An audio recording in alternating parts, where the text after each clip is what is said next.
그러면은 여기 고양법원은 몇 시부터 몇 시예요? 시간은 대동 소이해요. 보통 이제 10시에 시작해서 오전 10시? 예.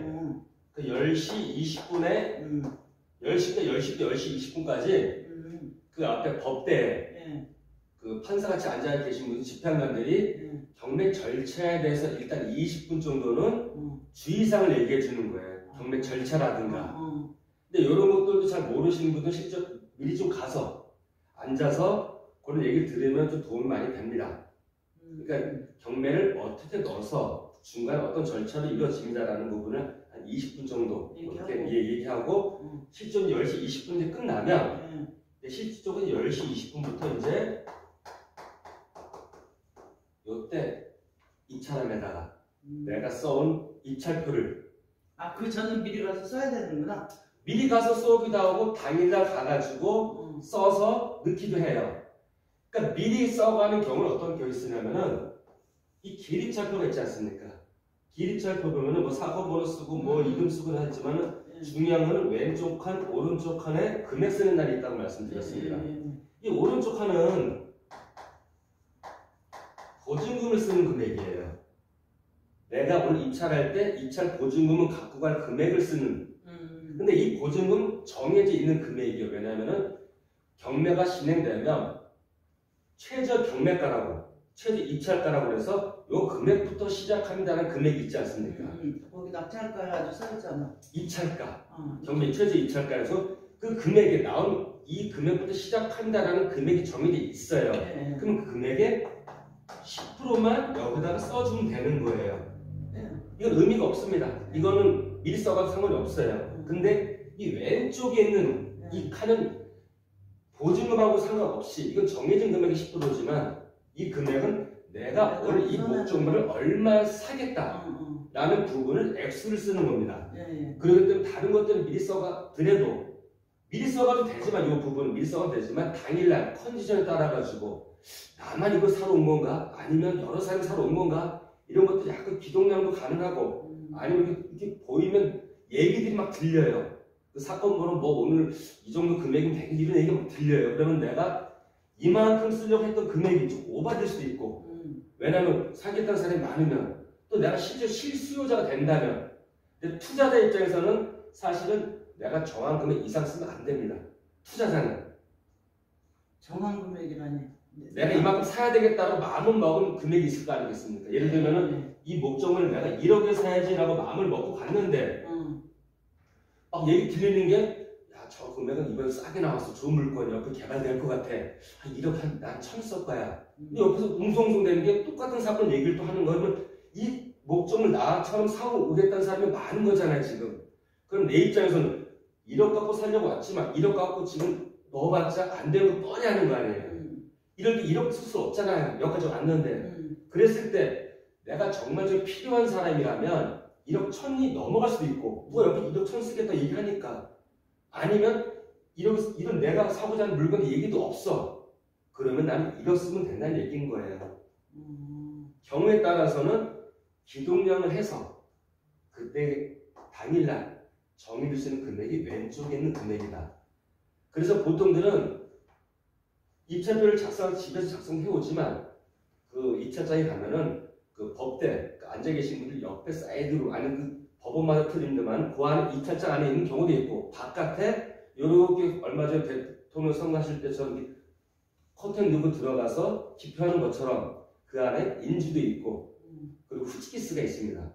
그래서 내가 안에 들어가서 이 금액을 쓰라는 얘기인 겁니다. 그리고 남은 내용 쓰라는 얘기인데 보통은 누구 이렇게 안내하는 사람한테 하다가 모르면 물어볼 수가 없어요? 그거는 미리 작성할 때 옆에 사람 물어볼 수 있어도 그것도 조금 왜냐면 내가 말수가 상대방은 또 듣잖아요. 내가 사건 번 이거 쓸 건데 얼마 쓰면 좋겠어 라고 옆에 쓰면 어드바이스 그러면 안 물어보는데 예를 들어서 이거 이렇게 해가지고 잘 안 알려줍니다. 솔직해지는 거 다 찍어야 돼요 이런 거. 이제 그 정도는 그 집행관들이 알려줄 수 있어요. 근데 기본적으로 제가 설명드렸습니다만은 그 정도는 알고 가셔야 해요. 왜냐면 자꾸 물어볼 생각이 되면은 당황하게 돼서 법원에 가면은 시간 되기 전에 사람들이 그 주변에 바깥에서 뭐 이제 그 전에 옛날이니까 담배 피우고 네네. 사람들이 되게 많이 모여 있으러 뭐 오늘 경매가 뭐가 있나 보다 그러고 오후에 있는 경우도 있는 것 같아요. 오후는 없습니다. 예전에는 그랬을지 모르겠지만 제가 들어갔을 경우에는 의정부 법원이라 다 시간은 오전 타임. 예전에 경매계가 물건이 많을 때는 그럴 수 있었었는데 지금은 경매계가 늘어났습니다. 인천 같은 경우는 25개까지, 여기 고양시는 뭐 12개, 뭐 이런 식으로. 또 의정부 지방법원은 또 물건이 많다 보니까, 경매 물건이 많다 보니까 입찰일날 보통 1개, 2개, 3개 해당 개가 나오는데 의정부 같은 경우는 또 1개와 2개가 동시에 들어온 경우도 있어요. 물건이 많기 때문에. 이런 경우는 또 오전, 오후 나누진 않습니다.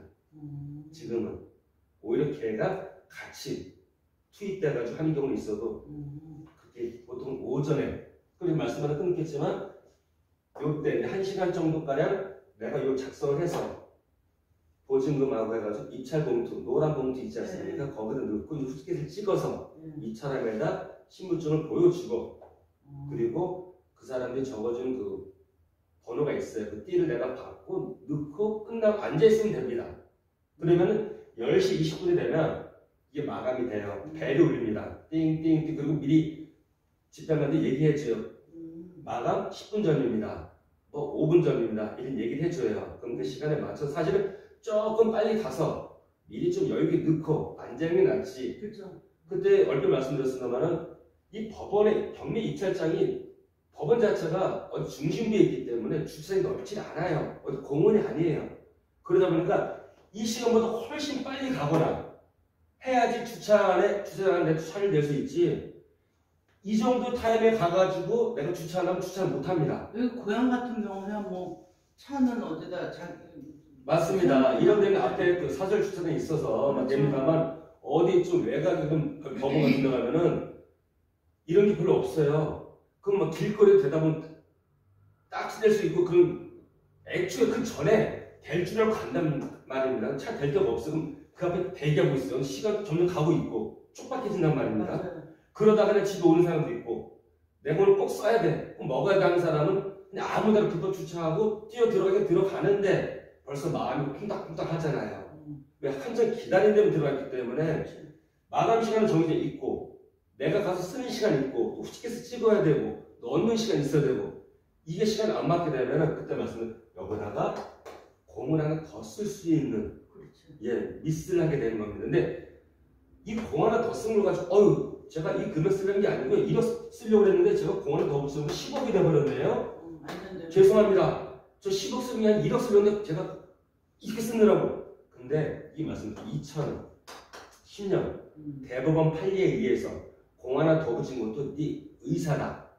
네 의사 표현으로 공 하나 더 쓴 거기 때문에 1억짜리 10억을 사겠다는 의사 표현이기 때문에 이건 되돌릴 수가 없다 라고 대법원 판례가 났기 때문에 지금은 아무리 하소연을 해도 이 물건을 10억에 갖고 가던가 아니면 1억에 썼다는, 예를 들면 2,000원 10%였던 1,000만 원, 그거를 날리고 포기할 수밖에 없는 겁니다.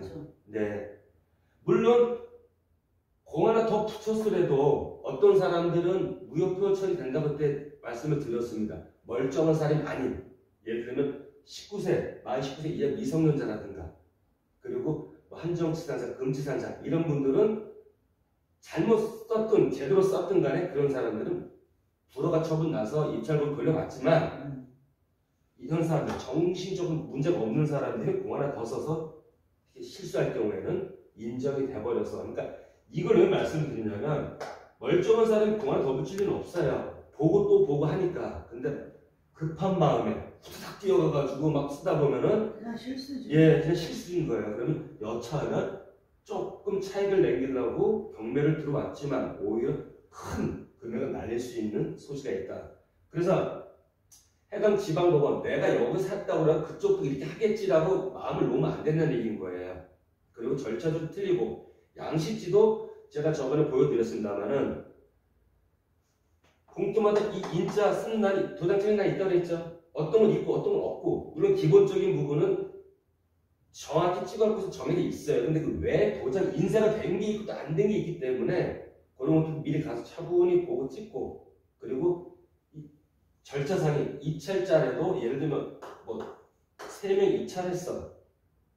더 오픈할 거 아니겠습니까? 최고가 매수 신고를 발표될 거 아니면 누가 1등 했는지. 그럼 그 사람들이 지방에 있는 분들이 나중에 객차람을 열고 다 사건별로 수집을 해요. 사건별로 쭉쭉쭉 모아놓고 그 쓴 금액이 있을 거 아니겠습니까? 그렇죠. 그 금액을 다 확인합니다. 그래가지고 그 중에 제일 높은 사람을 최고가 매수 신고체를 올려놓고 또 그 사람이 보증금을 제대로 갖고 왔는지 입찰 봉투 안에 돈을 확인합니다. 그래서 1등을 찜해 놓는 거예요. 그리고 이제 순서 정리가 끝나면 이제 호명을 하는 거예요. 사건별로. 그럴 때 제일 먼저 부르는 사람이 여기 고양지용 같은 경우는 이 사람이 최고가 매수 신고입니다. 근데 반대로 인천 같은 데는 오히려 최고가 매수 신고 제일 높게 쓰겠다고 한 사람이 3번으로 부릅니다. 그 얘기는 여기서만 하던 사람이 인천 가서 내 이름이 제일 먼저 불려지면 야 내가 낙찰받았구나 생각하는데 그게 아니라 오히려 맨 마지막에 부른 사람이 제일 높이 쓴 사람이고 제일 적게 쓴 사람은 제일 1순위를 부르니까 법원마다 틀리고 양식지도 틀리고 그리고 운영하는 시스템도 틀리고 이 재경매 사건도 말씀드렸습니다만은 재경매 사건이 뭐라고 그랬죠? 최고가 매수 신고인은 잔금만 내면 소유자가 될 수 있었었는데 잔금을 납부 안 했을 경우에 그 경매가 다시 진행됐을 때 그거를 재경매 사건이라고 했을 때 아까 입찰보증 기본적인 입찰보증금은 10%지만 이런 재경매 사건일 경우에는 20%에서 30% 경우에 따라서는 10% 하는 경우도 있어요. 또 어떤 데는 50%, 60% 넘어가는 데도 있습니다. 근데 단지 이런 것들은 확인할 수 있는 부분이 매각물건 명세서에 특별 매각 조건으로 입찰보증 10%인지 20%인지 30%인지 50%, 60% 써 있으니까 이걸 보시고 입찰보증을 준비해야지. 여기는 10%였으니까 10% 내겠지. 그것도 실수고 그것도 20, 30 올라가니까 여기에 맞춰서 보증금도 맞춰가야지. 못 맞추면 요즘은 다 20%인 것 같던데. 대부분이. 네. 그리고 특별한 케이스 30%. 근데 어쩔 때는 10%도 많습니다. 지방에 가면. 또 지방에 가면 어떤 경우는 50%, 60%까지 하는 데도 있어요. 그러니까 이것도 특별 매각 조건에 입찰보증 얼마인지 거기 써 있어요. 그럼 금액에 맞춰서 1억짜리가 다시 재경매로 나왔다.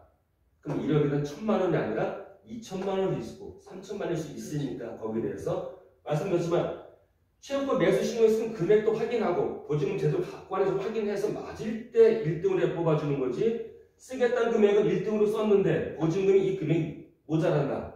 그럼 역시 무효 처리되는 거예요. 그리고 돈을 만약에 전에 은행에서 이제 자격수표 하나를 만들 때 만약에 이제 10% 했다. 근데 10% 금액이 뭐 1220 얼마가 뭔 말인지 알겠습니다. 끝점까지 있으면 수표를 그렇게 만들어 가야 되냐 아니면 알겠습니다. 이게 뭔 말이냐면은 이 보증금은 최저 입찰가 10%를 갖고 간다고 그랬죠. 근데 지금 여사님 말씀한 대로 이게 최저 입찰가가 예를 들어서 뭐 1억 2,300 무슨 뭐 34원 뭐 53만 4,230원 예를 들면 그렇게 돼 있는 경우 있어요. 그럼 여기다 10%를 맞추려면은 1,235만 3,420 이렇게 써야 되지 않습니까? 그렇죠.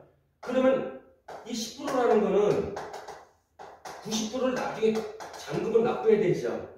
그럼 여기서 빼야 되죠. 그럼 숫자상으로 뭐 끝점까지 1억까지 털어내야 되는 그 번거로움이 있죠.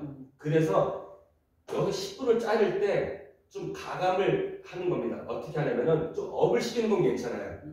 10%보다 모자라면 무효 처리 되지만 이거보다 업을 시키는 건 괜찮아요. 예를 들면은 이게 1억 2,300 여기다 10%를 1,200, 3,500 얼마 들어가 넣어야 되는데 끝전을 예를 들면 230원을 여기서 1억 2,353만 5천원으로 인정을 하고 끝전을 털고 위로 올린다는 얘기인 거예요. 무슨 말씀 아시겠습니까? 그러니까 딱 금액인데 저 스프로 딱 10%를 나눈 게 아니라 그거보다 이상으로는 괜찮습니다. 1원이든 10원이든 많으면 금액이 높기만 하면 갖고 간 금액하고 쓴 금액은 또 동일해야 되지만 써있는 금액보다 10%보다는 업돼서는 괜찮지만 아래로 쓰면 만약에 그러면 뭐 1235만 4,000원까지만 수표 끊고 230원을 현금으로 같이 동의되나? 네, 그런 불편함 없이 조금 업을 시켜서 그 금액을 수표를 끊어가면 됩니다.